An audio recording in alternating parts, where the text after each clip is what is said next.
All right. Hey, welcome everybody to another episode of In the Pocket. I am your host, SOU to the P, here with my bro, Big Mike. What's going on, fam? Man, it's a great day. It's gonna be 80 today, and we get to talk football, bro. So I'm super happy. Yeah, I mean, look, we've been beyond 80s down here in Texas for a little bit, so I'm not wearing this jersey outside necessarily, but I am in a very air conditioned environment.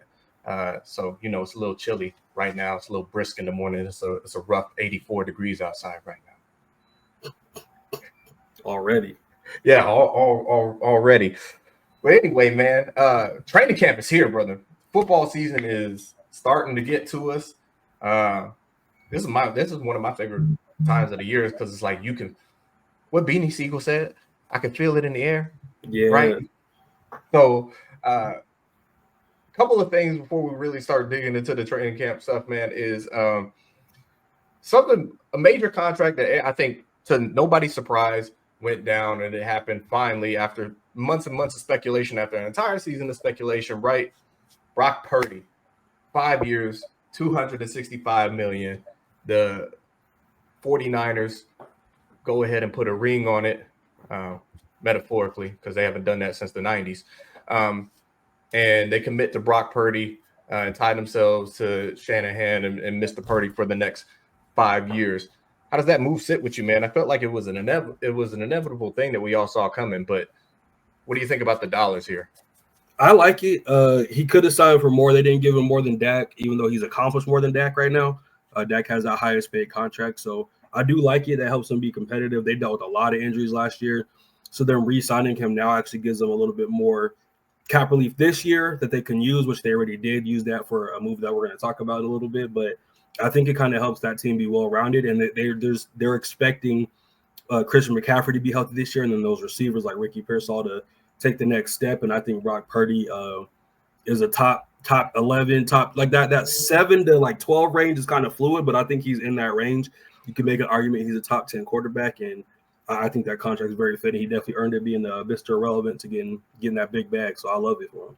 Yeah, I mean, look, shout out to him for getting his bag, especially being Mr. Irrelevant. That's not something that you see happen every day like this. Like he got really, really good money. Like I'm not going to sit here and say that they paid the man peanuts. Do I think that they underpaid him based off of what the market is right now? Yeah, I do. I think he did them a favor because you're right. He had every right to ask for more money than Dak Prescott. He's achieved significantly more than Dak Prescott in a significantly shorter amount of time.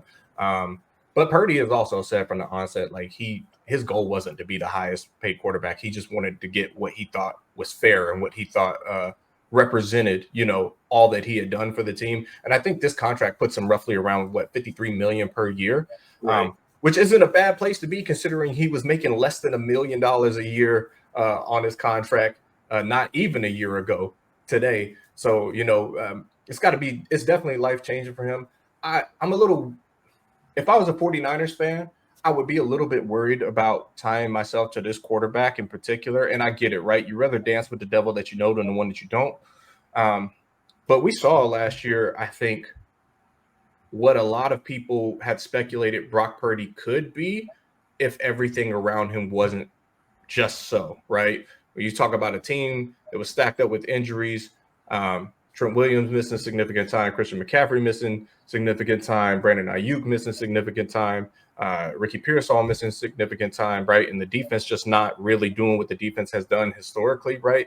It's you typically don't see quarterbacks get paid off the back of a season ending the way it did for Brock Purdy, where I think he lost 5 of his last 6 down the stretch. So, is that an indication of who he is, or was the team just so beat up? I think the truth is probably somewhere in between it. To me, I look at Brock Purdy. Brock Purdy to me reminds me a lot of Jared Goff, and I know people are like, "Oh, but Jared Goff is so much better." I think Jared Goff has a bigger arm than Brock Purdy, but I think both of those guys are quarterbacks that require a certain amount of things to be just so around them. Like they need a very strong supporting cast to highlight what it is that they do best. But anyway, like I said, shout out to Brock. He got his bag. He's been patient. You didn't hear him complain. You didn't hear him make up no stink or no noise this entire time. And you could have argued that he could have been competing for a new contract 2 years into this thing. So the fact that he got it done right now, shout out to him, bro. One more thing on it, man, is that's been a common point that people talk about, like he has to have everything around him, but like there's not really many quarterbacks. You could probably name like 5 quarterbacks in NFL history really that could have not a ton around him and still make water into wine, right? Mm-hmm. And that's like Tom Brady elevated everybody, but part of that was that system because Matt Castle stepped in when Tom Brady was hurt and still balled out with the same things that Tom Brady had. You could say Mike Vick, right? I think, in his prime did that. He was running around with no line, making stuff happen. But there's not a ton. So, like, Patrick Mahomes, arguably in the conversation for greatest quarterback ever, didn't have his line, and we saw what that looked like against the Eagles. So I do think, again, they don't have to be hyper talented. They got rid of Debo. I think I trust Mike Shanahan to get these weapons the ball, but he did average, he was top 3 in yards per for attempt. Sure. So I think they're going to be cool. It's tough to deal with. It's tough to win when you have a lot of injuries, and that's a team that nobody really did expect to be, picking where they were picking. So I would imagine they'll be in that playoff contention conversation again this year too. Yeah, absolutely. All right, man. The next transaction that it's happening. It ain't official on the way, but a quick huff of coffee for Bryce Huff in the Philadelphia. Last year, Bryce Huff signs with the Philadelphia Eagles coming from the New York Jets, a 3-year, $51 million deal. Grabs himself a nice bag and a Super Bowl ring to go with that. But he just never really caught on in Philly, didn't get an opportunity to really show what he's made of. So the San Francisco 49ers are proposing to trade for a mid-round pick and some other things. Again, this compensation, like none of this stuff is officially posted yet. But it's expected by both parties to happen within the near future. And it reunites him with his former head coach and current defensive coordinator, Robert Saleh, in San Francisco. This is a defense that last year, I think you saw they were missing some very significant pass rush, mostly due to the injuries, right? And just the inconsistency that we started to see from Nick Bosa, also due to injuries, but missing Dre Greenlaw for the season. I think they just weren't getting that constant pressure.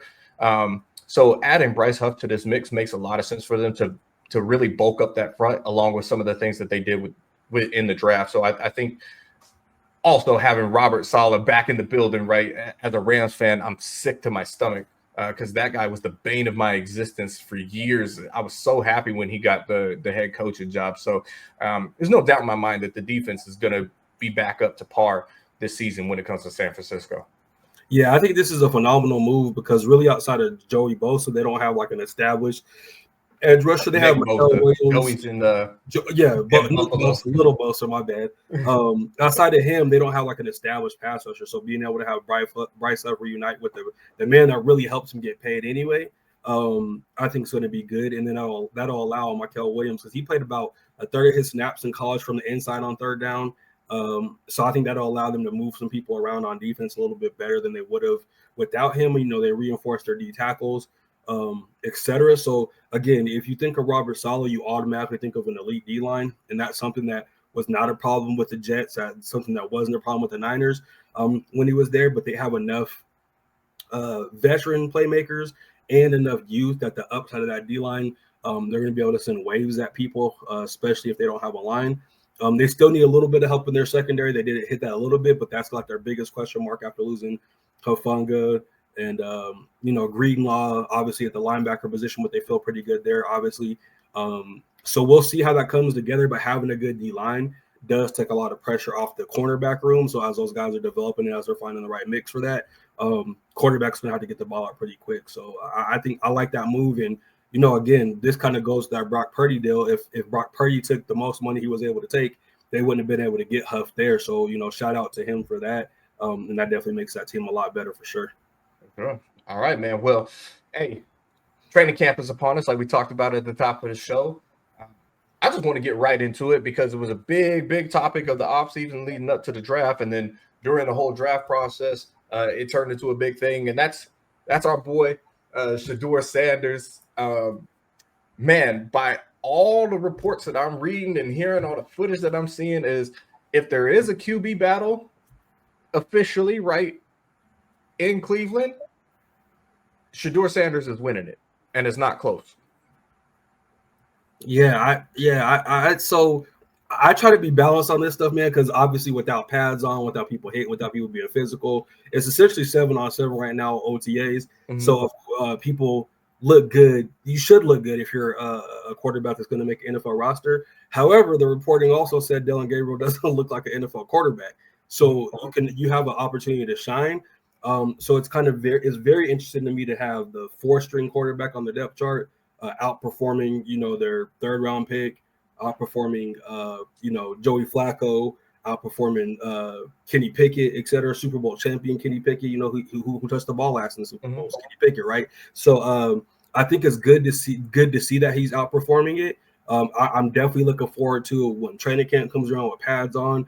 These receivers are getting bumped, when they start to roll into the preseason. But what we did know about Shador is he's an accurate passer, right? He can process information on the field very quickly. And this is going to be by far the best line that he's played with since high school, probably. He had a pretty decent line in high school, but aside from that, it's going to be the best line he's played with. And obviously having, Jerry Jeudy and some of the other weapons that they do have, David and Njoku, et cetera, like that's going to be phenomenal for him. He's used to having weapons. They have weapons there. I'm not surprised right now at this stage he's looking like that. I do want to see it carry over a little bit more to when the pads are on. Yeah. But this is literally 7-on-7 for Shador. Like, he should light that up. Absolutely. Yeah, I mean, I'm looking forward to the preseason. I'm hoping that they're going to let him get out there, get some actual NFL reps in there. And I'm still not confident that he's going to be the starter going into the season. I just think for whatever reason, you name it, right?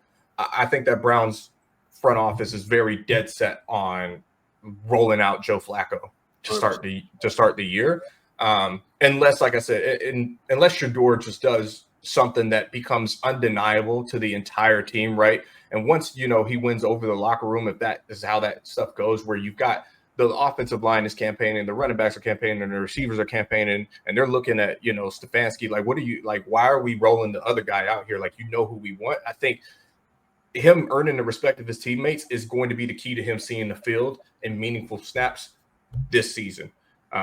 Not only that, right, just taking care of the ball, doing what he's supposed to do in practice, in the preseason, and all of that stuff right now, just being a good person on and off the field, but definitely making sure that he's earning the respect of his peers. That's what's going to help catapult him onto that and earning the trust of his coaches. 100%. I think it's going to be, if you look at that room, I don't think Dillon Gabriel is going to be like cut or traded, right? Because if a team really wanted him, they could have drafted him, right? And he definitely went earlier than people thought. But you don't spend a 3rd-round pick, generally speaking, to cut the person. Now, here's what I will give the Browns. They showed last season and actually the past couple that they don't mind going through quarterbacks to find who was going to put them in the right position to win, right?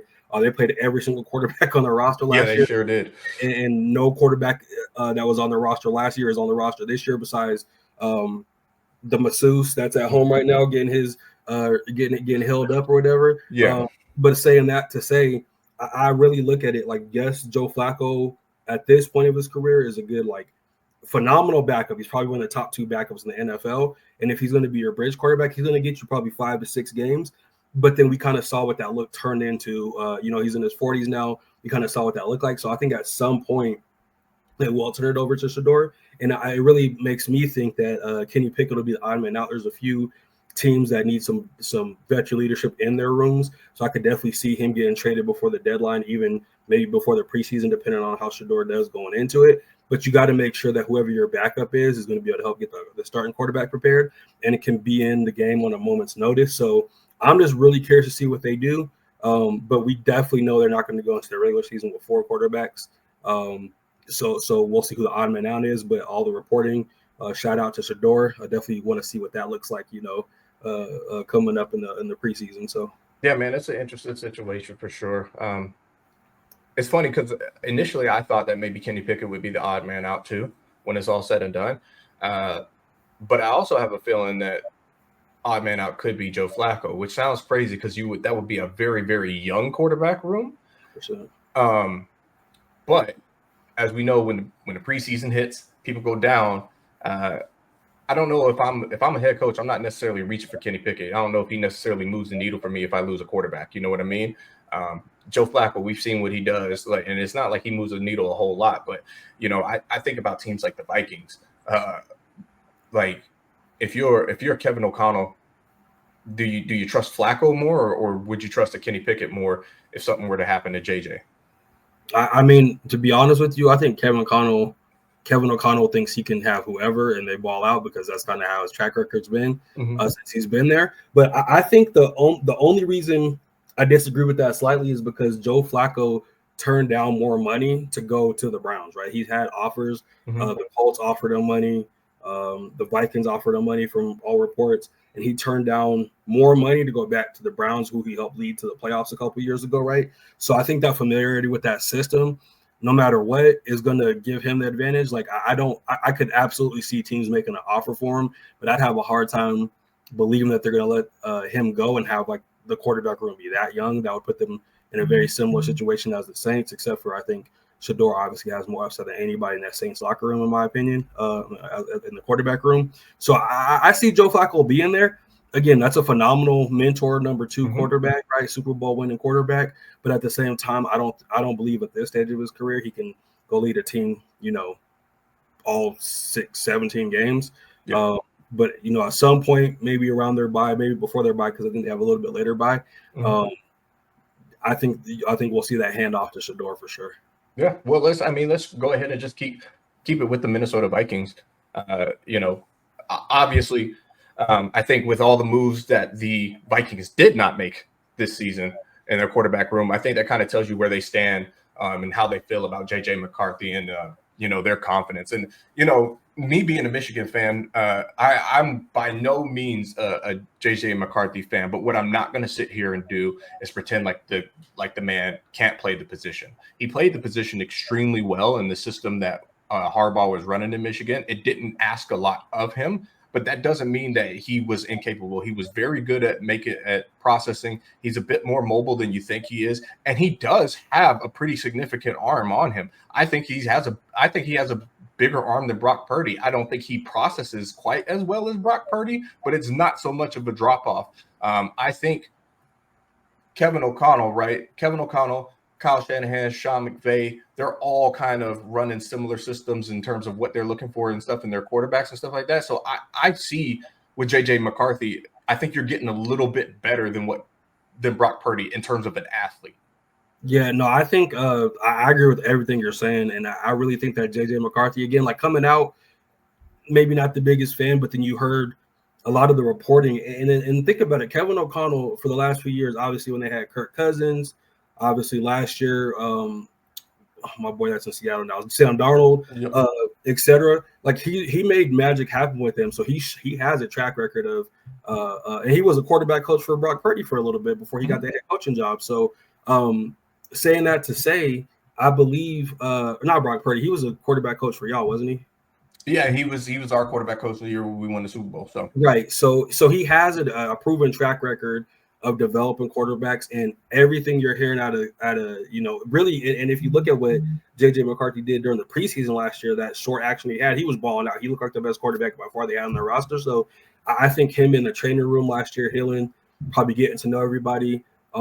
They said that they were doing some VR stuff as well. So everything that the starting quarterback did last year, he got to see it like in the VR and kind of going through that. And obviously that was a big wave. Jaden Daniels started that. Cam Ward's doing that. So I think, man, like he can going back to Harbaugh also, he doesn't ask his quarterbacks to do a lot. He has Justin Herbert, who has a cannon for an arm, very athletic, etc. He didn't ask him to do a lot, right? He's going to he's going to have my offensive line's better than your defensive line. We're going to run through your face and we're going to play action pass, get guys open, etc. Now they didn't have as many weapons. This will be the most weapons that JJ McCarthy has had by a lot. He's going to have arguably the best receiver in the NFL. Second best in my opinion, or 1B in my opinion. I think Jamar Chase is the man. Yeah. But he stayed healthy, right? Like Justin Jefferson has been healthy. He balls out. He's on track to have a Hall of Fame career. So him, Addison, Hawkinson, Aaron Jones, like their offense is set up in a way, and they reinforced their line. They finally plugged that guard spot up. I think he's going to be set up for success, man. He's going to be asked to do a little bit more than he did at Michigan, but I think he's going to be capable of doing it, especially with the head coach he has, Kevin O'Connell. That's one of my favorite coaches in the NFL, and I definitely believe he has a track record of having success with these quarterbacks. Yeah. Well, let's talk about Aston Genty, man. The guy that you're going to get to see at least 2 times a year, wearing the wrong jersey, unfortunately for you. Right. But there's Chip Kelly went right to work on Aston Genty, changing his stance already. And for anybody that didn't watch him in college, Aston Genty has a very, very unconventional running stance. He's dang near standing straight up, which is not. I mean, anybody that's ever played football at any level, your coaches would tell you get your pad level down, like stop standing straight up. So having him change his stuff, it's such a minor thing, but football being a game of inches that it is, right? Everything comes down to the small details, right?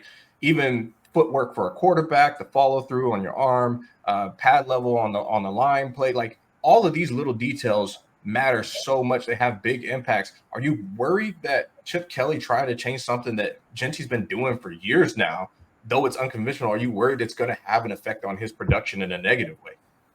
No, I don't think so. Genty's a baller, bro, and I think if you look at almost any sport, and again, I agree with Chip Kelly. Chip Kelly's point is like if you look at any sport, there's an athletic stance that happens, right? And standing straight up, nobody does that. Baseball, they're waiting for a ball, but they're still bent over the position, waiting to make a play, right? Football, obviously, the same way. Basketball is the same way. If you see somebody standing straight up, generally speaking, they're tired, or you're assuming they're not going to be involved with the play. Now, I like this dance. He looked like Michael Myers. It was terrifying. I couldn't imagine being on defense, being a linebacker or something like that. Standing up. See that guy just staring up, looking like Michael Myers, and he's jacked up. So I think Chip Kelly had a good point, though, right? Like, you're not going to be standing straight up and then go line up with Fred Warner on the other side, right? Who's going to be in an athletic stance trying to run through your face and can cover you like a corner, right? So I think it's going to be a thing right now. He's going to adjust to. He's done it in the past. He didn't love it in the past, but the end of the day, if he's balling out, maybe Chip Kelly lets him go back to his signature stance, but I don't think that's going to hurt him, obviously, right? He's not a huge back. He's 5'9", so even him standing straight up, he's still going to have leverage over most people. 5'9", he's going to be able to duck down, look like he's 5'6", and run people over with that speed and power he has. But I don't think it'll affect his production. I think it'll help out right away, and it'll absolutely help out pass blocking, right? Like, I don't think you can stand straight up and pass block in the NFL. He's strong in college and all that. That's the place I think it'll make the most impact right away. But there's always going to be adjustment going from college to the NFL. Pass blocking is the thing that separates a lot of runners for making a roster or not. Like Philip Lindsay, as an example, for the Broncos back in the day, undrafted free agent, rushed for 1,000 yards as an undrafted free agent, but it has some issues in pass protection. So much so that he's out of the league now, right? Not because he can't run the ball, but because he wasn't keeping quarterbacks healthy. Ashton Genty is 5'9", 215, 220. So he has the body type to be able to pass block, but I don't think you can do that at the NFL level. At least you're not going to be chip blocking, Bosa, Benito, the people that he has to see on a Khalil Mack or whatever, right? You're not going to be chip blocking these people standing straight up and have success. So I think it definitely makes sense, and it seems like a minor adjustment, but I think it'll help out a ton in the long run for them. Well, man, we'd be doing a disservice if we didn't talk about the number 1 overall draft pick, right? Cam Ward and the new era down there in Tennessee. Some of the things that I kind of found sad / hilarious. Will Levis just seemingly being defiant to the end that he's here to compete for a starting spot, and I get it, right? You're a professional athlete. There's a certain level of belief that you have to have in yourself, but also I think we also live in reality. At least I'd like to believe that we all live in reality. There's no world in which Will Levis is going to start over Cam Ward, and the glimpses that we've seen in training camp. Number one, why he's a first round draft pick, why he's the number 1 overall pick.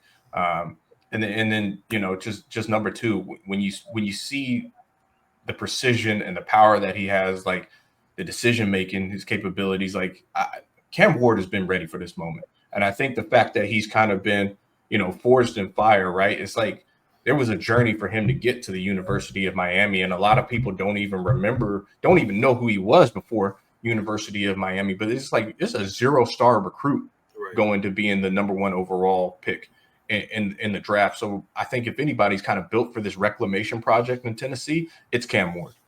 Yeah, and again, I love the fact that this VR system they have where you're able to get all these mental reps and see what defenses are doing, line up. Don't have to worry about getting everybody lined up or whatever. You can get reps significantly quicker, process things quicker. We saw that how that impacted Jaden Daniels last year. Cam Ward's doing the same thing down there. They invested in that same technology. I love the fact that they got Xavier Restrepo as an undrafted free agent from the U. That connection was phenomenal, and all reports have been he's been absolutely uncoverable. He's not a speed merchant, but you don't have to be in the slot, right? Wes Walker wasn't a speed merchant. Yep. Edelman wasn't a speed merchant, but they knew how to leverage a defense and get open. And I feel like that connection is going to be something that they brought from college to the NFL, which is going to be huge, make him more comfortable. And Cam Ward, like you said, grinded and earned his position, right? Like, you talked about this offline, but I don't trust the decision making of a quarterback who puts mayonnaise in his coffee. So like you should not. Like that, he would have been off my draft. He's not a human being to be trusted. Yeah, no, he would have been off Will Levis would have been off my draft board for that. So I do love the fact that their coach is putting him in a situation where he's not the number 1 quarterback right away. He has to compete and earn it. But I think Cam Ward's built for it, and his arm talent significantly. But there's nothing that Will Levis does that's better than anything Cam Ward does. He doesn't process the game better. Will Levis does have a strong arm. Cam Ward's arm is stronger. Will Levis is an athlete. Cam Ward's more athletic. He has height on him, but that's literally the only thing that he does better, and that's just nothing that Cam Ward can control. So I do expect him to be in a position to be competing for the Offensive Rookie of the Year. They don't have enough weapons that I think he will win it. But if he plays half as well this year as he played in college, and he got better every single year from Incarnate Word to Washington State to the U, if he stays along that same trajectory, which I expect him to, he puts in a lot of work. Again, I'm biased. I'm a University of Miami fan, so getting to see the work he put in and how much that improved our offense, man. Like, this was one of the best offenses we've had since that national championship team we had. That was like arguably one of the best college football teams ever. And if we would have had our defense playing how they played even the year before with Brett Lashley, we probably would have been in competition for a national championship. And that is solely because of Cam Ward and what he did with that offense. So I'm expecting him to do the same thing for Tennessee. Titans fans, y'all got a good one down there, man. And I think if he can't beat out Will Levis, he wasn't worthy of number 1 overall. That's for sure. But I completely expect him to do that. Yeah. Well, last thing that I wanted to kind of touch on, I don't know if it's necessarily training camp as much as it is just a narrative that's being floated around during the training camp process, is that the Eagles are just a shoo-in to run everything back. And that, these departures that they've had, Josh Sweat, Bryce Huff, that's impending, CJ Gardner-Johnson, a few of the other people that have departed this team, like, all in all, it's not going to make that much of a difference. The Eagles are just going to steamroll their way back to the NFC Championship and ultimately the Super Bowl. And don't get me wrong, this is not me throwing shade at the Philadelphia Eagles team. I think when you look at that roster on paper and you see what's there, I still think that if they don't have the most complete roster, it's the second most complete roster in the NFL on both sides of the ball. Howie Roseman continues to finesse the other 31 teams in the league every single draft. And for some reason, like we talk about it, they just keep letting the players that make perfect sense to go to the Eagles fall to the Eagles. Howie doesn't have to trade up or move around or do any of that stuff. So, and they're getting Nakobe Dean is coming back healthy, right? They're adding Jihad Campbell to the mix.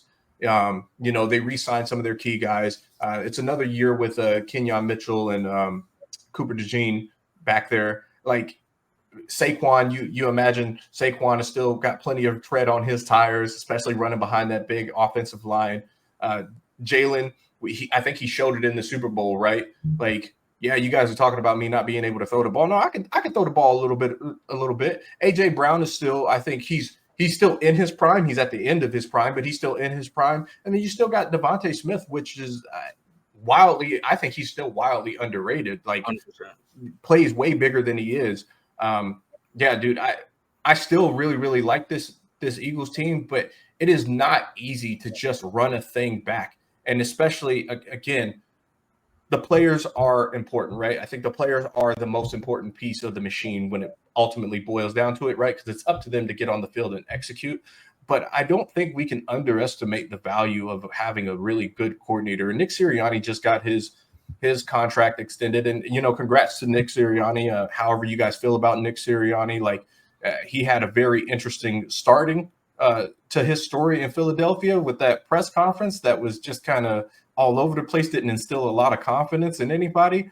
To 2 Super Bowl appearances with 1 Super Bowl win, it's kind of hard to argue that the man doesn't know what he's doing in terms of coaching. I think Vic Fangio's back this year as the defensive coordinator, so they'll get some consistency on that side of the ball. And they're promoting, from what I understand, it's an internal candidate that's moved up to their offensive coordinator. So we're going to see, what they look like going into this year versus how they were last year. But I don't think it's just going to be a cakewalk getting back, especially, you're now the hunter becoming the hunted, right? Like that target's on your back. Everybody wants what you have. So you're going to get everybody's best shot by default.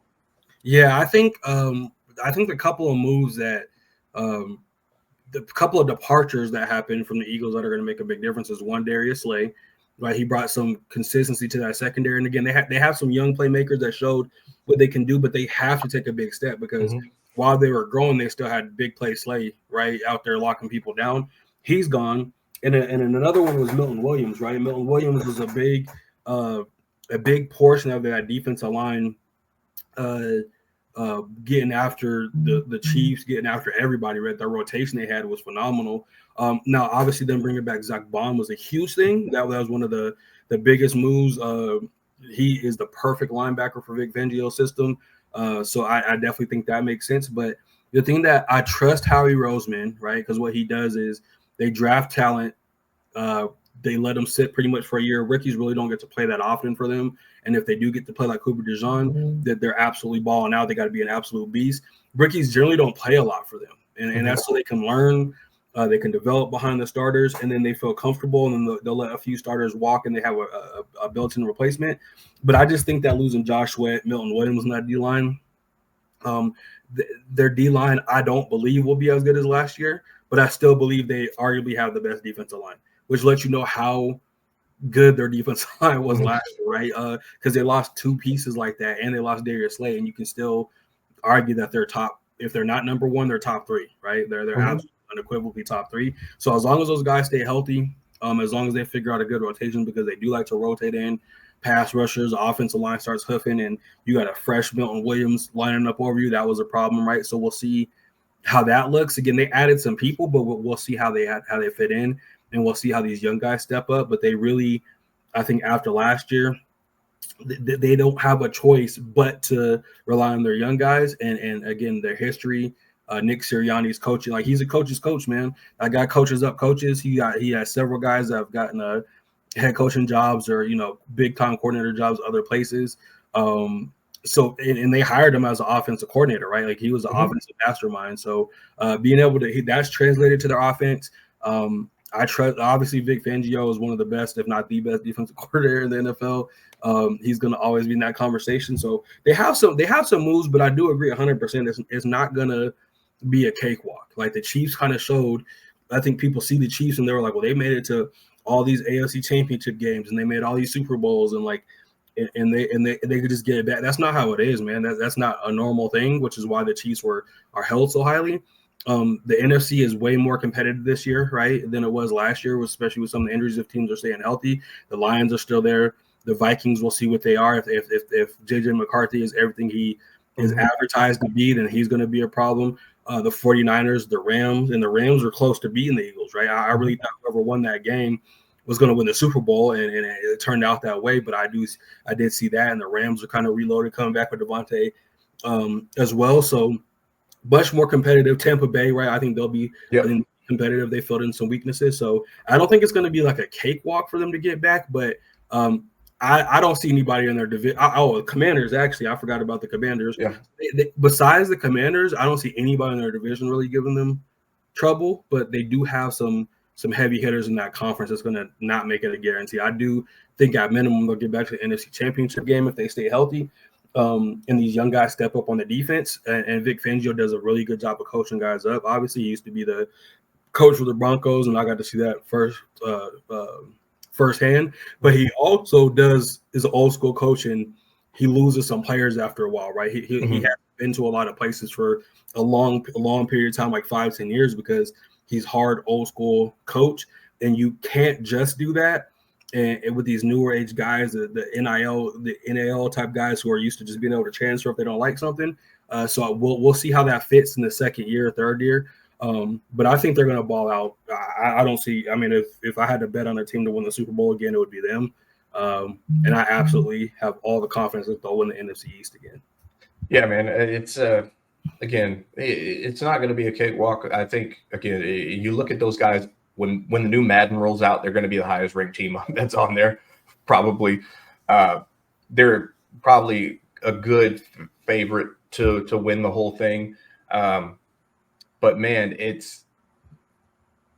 there's something about that king of the hill mentality. Everybody wants to see you fail. That, and I think while you're on top of the hill, not falling into the trap of underestimating your opponents, and really like beating the teams that you're supposed to beat. We see that a lot with Super Bowl champions, is that it's always the team that everybody has marked as an instant W. That's the team that comes in there and rocks their world, and they're like, oh, we need to recalibrate. So I think as long as they can keep focused, right, keep a week-to-week mentality and not overlook anybody, they have a good chance of running it back. Absolutely. All right. Now, we've been waiting for this for a minute, man. We're going to get a little bit out of pocket today. There's a couple things that are happening in the sports world in general, but specifically in the NFL that me and my guy Mike, we couldn't resist giving you guys our thoughts and our opinions, our commentary on this stuff. We're going to start with the captain of the ship, Stephon Diggs, right? Out there showing his ability to lead from the front, and some possible mysterious Space Jam substance. Yeah, man. It's always interesting when you see that video back in the day when they were like, what teammate would you least like? Today's your sister, and everybody was like Diggs. 100%. Like Diggs is like, I don't know why, I'm a great guy, blah blah blah. And nothing's wrong with people having fun in the off season, but they got to be mindful of a few things. For one, you're in a professional sports league. You're always going to have cameras on you. So people are over speculating about girls and all that. We're not worried about that. The thing we're worried about is I can guarantee he's going to be one of the first random drug tests they have when the NFL season rolls around. Because the NFL doesn't comment on it, the team had internal discussions with Mike Vrabel, and Mike Vrabel is a no-nonsense type of coach. He does love his receivers. Obviously, he was mad when they sent A.J. Brown to the Eagles, and we saw what the Eagles turned into. But you do expect somebody that you just paid that much money to coming off of an injury to with a very young team to be a leader in that room, right? Like that's one of the youngest receiver rooms in the league outside of Stephon Diggs. So to have your number one receiver in a position where there's speculation, none of us know what that was, and we're not going to speculate what it was, but like could be pop rocks for all we know, guys. 100%. I doubt it, but to even be in that position to get questioned doesn't show the best decision making. Completely out of the pocket, right? That's our first out of the pocket thing, but I really do believe, man, like he has to get that corrected for that team to have success. Mike Vrabel is gonna obviously stick up for the quarterback there. They got some potential, they got some talent there, but a big portion of their upside has to do with Stephon Diggs, and if he's off the field because of something that he does not even on the field, then that could obviously set them back for this season. So hopefully that clears up. Hopefully he learns that lesson. Hopefully Drake May gave him a call and was a leader. I know he had a discussion with Mike Vrabel, but man, like that's not what you want to see going into the offseason. Well, you want to talk about questionable decision making, and I know, like, hey, the pop rocks is the subject here, but the thing that was the most out of pocket of this whole situation wasn't the pop rocks, wasn't the girls. It was the fact that this man was on a boat wearing an ascot like Fred from Scooby-Doo in the Mystery Gang, bro. That was the most out of pocket thing has he been talking to Cam Newton? Like, where this just doesn't make any sense, bro. Like, I don't understand it. I'm like, you're Stephon Diggs, like, King, pick your crown up. Yeah, man. I didn't even think about that because we were also locked into the whole thing happening. I was distracted the whole time, brother. I thought that I was waiting for him to say, "Let's split up and let's go find the whoever." Split up mystery game, Dang, right? yeah, something like that, man. I was like, goodness. Uh, Another thing is out of pocket is we're hearing reports from prison that Henry Ruggs is training for his next NFL opportunity. Now, obviously, like I don't want to poke fun at a man while he's in a bad situation. Prison is not a place for people. Right. It's really not. And what he did was reckless, was irresponsible, right? He ultimately ended up costing somebody their life because he made a poor decision. But man, like having that amount of confidence that you're going to be able to train and just come back and get an opportunity in the NFL, I don't see it happening. When he gets out, he's going to be what, like 29? Yeah, I'm like looking now. It looks like the earliest he can get out is August of 2026, which would put him unlikely to play next year. He's definitely not playing this season. Very unlikely to play next season if he doesn't even get out until August, right? So we're talking about 2 years from now. Maybe he catches on like midway through the season next year, best case scenario. But right now, Henry Ruggs is 28, or 26. That would put him at 28. He was a young receiver when all this stuff happened. And the benefit, I guess, is of this situation is there's not tread in his tires, right? He only had a couple seasons, so he doesn't have that beat up. We'll see if he kept that speed. If he kept that speed, man, I do believe a team will give him a chance. I really do think that. One of the big things is, some teams are going to take him off the list. Does he deserve another chance? I think almost everybody deserves a second chance, right? What he did, he had to pay restitution. He's serving out his sentence.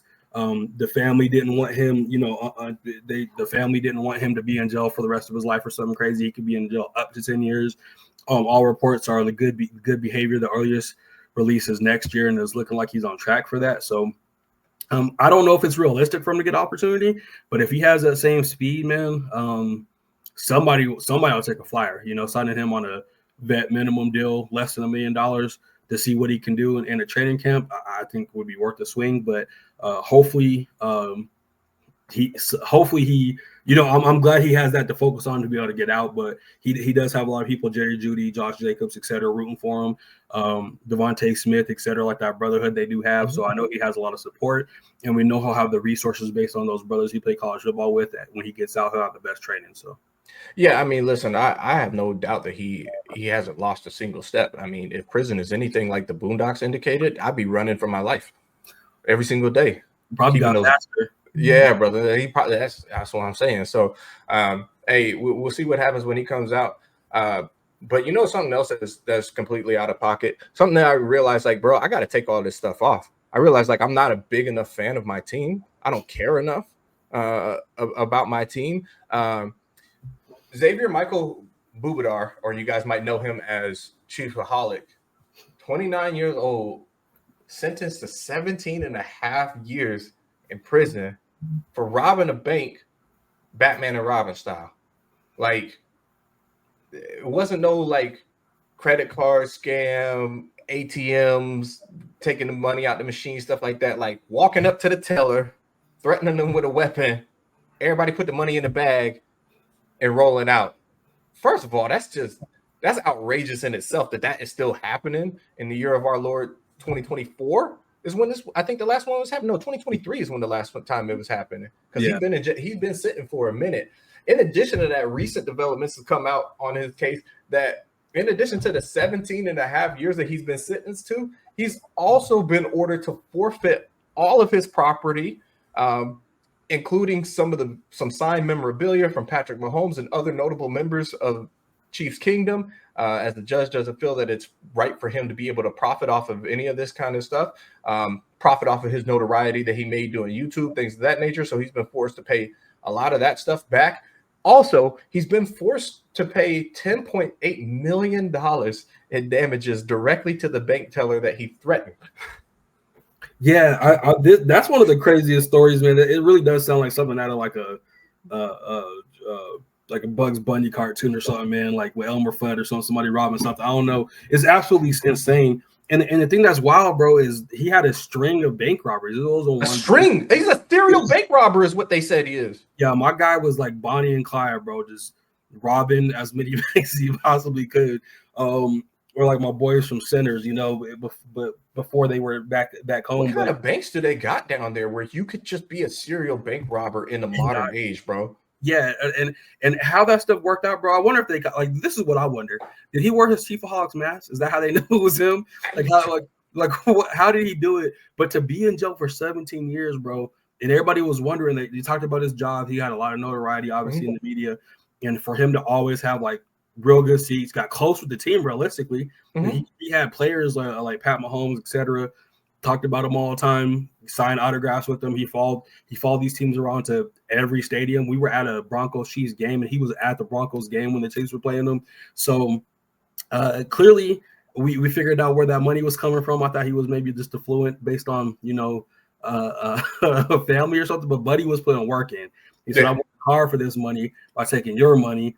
I'm robbing the rich and giving to me." Yeah, that's what I'm saying. He got it out the mud for real, bro. I just realized I don't have that level of dedication. Like, if that's what being a real fan is, like, I don't have that level of dedication, brother. I have to, I have to bow down to him in terms of that. Like, there's no way. Yeah, no, I don't ever want my fandom to go that far, good brother. I'm sorry, man. I just can't get over the fact, like, in the modern era, this guy is really going up to bank tellers, robbing them, old school status. And you would have thought he would have got caught after the first time. Yeah, and it really was the last one is why you got caught. Like, if he would have stopped, he would have never got caught. He would have been chill. And this is not like it happened over like, it's just a short period of time. Like, this happened over the course of years. He had been going since the Chiefs started getting hot. He had been hitting this. He's like, hey, we got Patrick Mahomes now. We're going to Super Bowls. I'm gonna be there.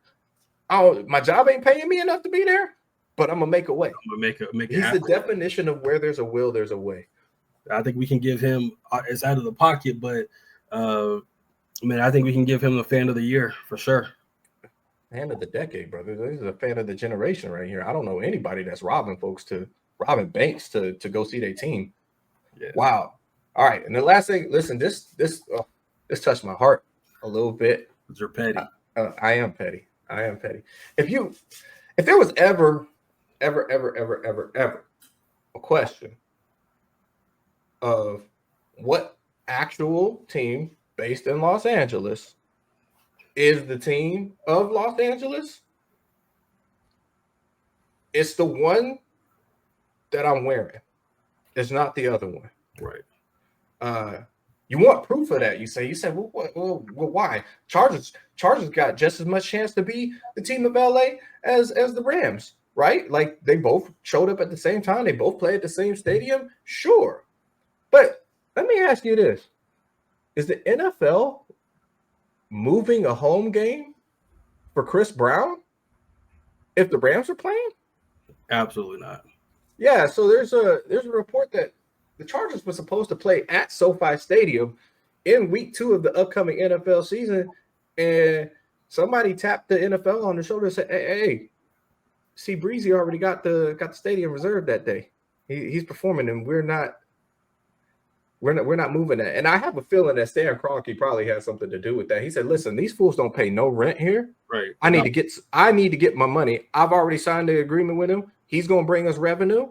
They're not entitled to none of it." Yeah, I think somewhere else. It's crazy to think about that. For one, the owner, like you said, Stan Kroenke, and the Chargers ownership had to come to some agreement. Like, yeah, man, Chris Brown, we're about to make this money, blah blah blah. The reality is the Chargers don't have. No shade. I know a couple Chargers fans. Shout out to Hector, etc. But all shade from me. But saying that to say, man, like, that stadium always looks like a home game for whoever's playing the Chargers, right? Like, looks like a home game. If it's the Broncos, if it's the Rams, if it's the Raiders have more fans in LA than the Chargers do, right? Mm-hmm. So I think that, man, it's just disrespectful. That was one of the most, like, the king of the light skin said, "Hey, I know y'all are in LA, I know y'all are prime time, but y'all got to get out of here," is insane. Because we know, like, think about you would expect that to happen to, like, maybe the Cardinals, right? Chris Brown, the Cardinals, they were searching for money. The Bengals, maybe, right? They don't got money. The Chargers are a wealthy franchise, man. That's one of the most valuable franchises in the NFL, and they're getting moved out by Chris Brown to literally affect the rest of their schedule. One concert affects the rest of how their schedule got put together. They lost a home game that was supposed to be a home game as a result of that. Man, the craziest thing, and the fact that report came out is even more crazy in my opinion. Yeah, listen, I mean, if I was a Chargers, Batman wouldn't have been able to get that out of me, brother. Like you can't openly admit that. Chris Brown said, "Let me see if you can run it out of my stadium." The facts, my stadium this weekend. Oh my goodness, bro, that's embarrassing. Like I said, it made me feel good though. Like Chris Brown said he was going to give them tickets, but they're not going to even be in LA. So yeah, you know, it's definitely it's an away match, man. Y'all wondering like, oh, your Rams, the Chargers, they're not rivals. Listen, go get your own stadium, okay? We're all adults here. Get your own house. Move out. It's time to get off our couch. Go somewhere. Yeah, you've been saying that since they said they were moving in, bro. So at least you've been consistent. And I'm gonna keep saying it until they go somewhere. I heard St. Louis needs a team. Well, yeah, they do. I heard St. Louis needs a team. But anyway, listen, man, that's another episode. It's another episode. Listen, and again, we apologize. We're gonna get better with the consistency. It's just one of those things, especially once the regular season rolls around. We'll definitely be much better with the consistency. But we appreciate each and every one of you guys tuning in, coming back for another episode of In the Pocket. In the Pocket episodes drop every single Monday, so don't get caught outside the pocket. Go ahead and click that subscribe button. Make sure you hit the little bell there so that way you get the alerts when the new episodes drop. Follow myself on Twitter. Yes, it's Twitter because his mama named it Twitter, so I'm gonna continue to call him Twitter at AC the GDB, or you can follow my brother Mike at MWills21. We appreciate y'all, and we'll catch y'all next time. Shout out to your boy C for our new intro as well, man. Yeah, that's coming. Y'all see that episode 6 is coming.